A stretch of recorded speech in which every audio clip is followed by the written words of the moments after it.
Happening today, the University of Wisconsin getting ready to name the 30th head coach for the Badgers football team, and he's quite familiar to Badger fans.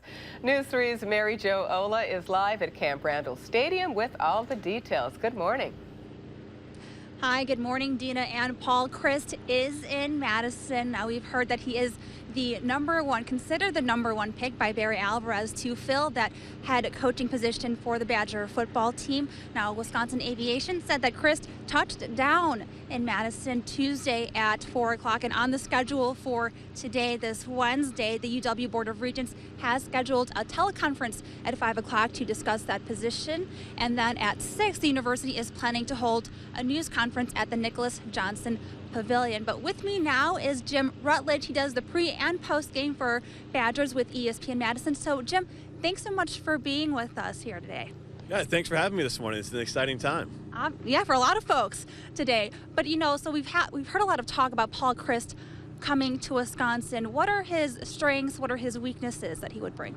The biggest positive he's going to bring is he's going to bring a great offense, a guy who can kind of fit whatever player he has into the offense that he runs. I mean, if you remember back when they had Scott Tolzien and they had Russell Wilson, you couldn't imagine two different quarterbacks. They ran two different types of offense, but they kept the same kind of theories and bases to the offense. And I think what Paul Chryst can bring is a strong running game and a great passing game. The Badgers have had the running game since he left, but not the passing game. As far as weaknesses, I think on the whole it's going to be the recruiting side of things.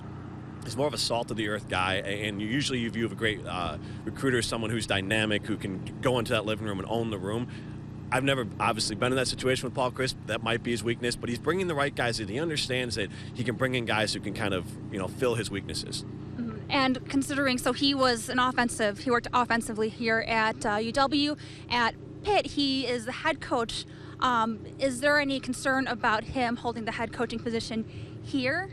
I think he has the ability to run a program, and again, the guy he's bringing in reportedly is Joe Rudolph, who played at the University of Wisconsin, who was his offensive coordinator at Pitt, and Paul Chryst trusts him. I'm assuming Paul will probably call the plays, but so far so good as far as running the program, because Pitt, when he arrived, I believe they had 4 coaches in 13 months. They had a lot of issues going on. He had to clean house, clean out some players, bring the right guys in. He brought the right staff in, and everyone at Pitt seemed pretty happy with what he did. On the field, 19-19 isn't overwhelming, but when you consider what he had to take over, you'd actually be pretty impressed with what he did as a head coach there at Pitt.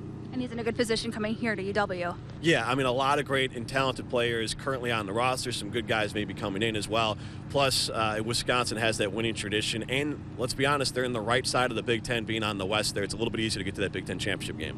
All right, Jim Rutledge, thank you so much for being with us this morning.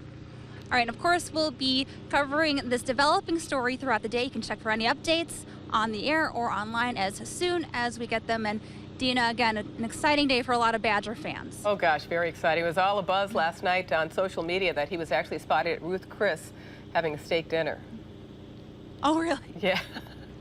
So we're looking forward to the announcement today. Thanks a lot, Jo.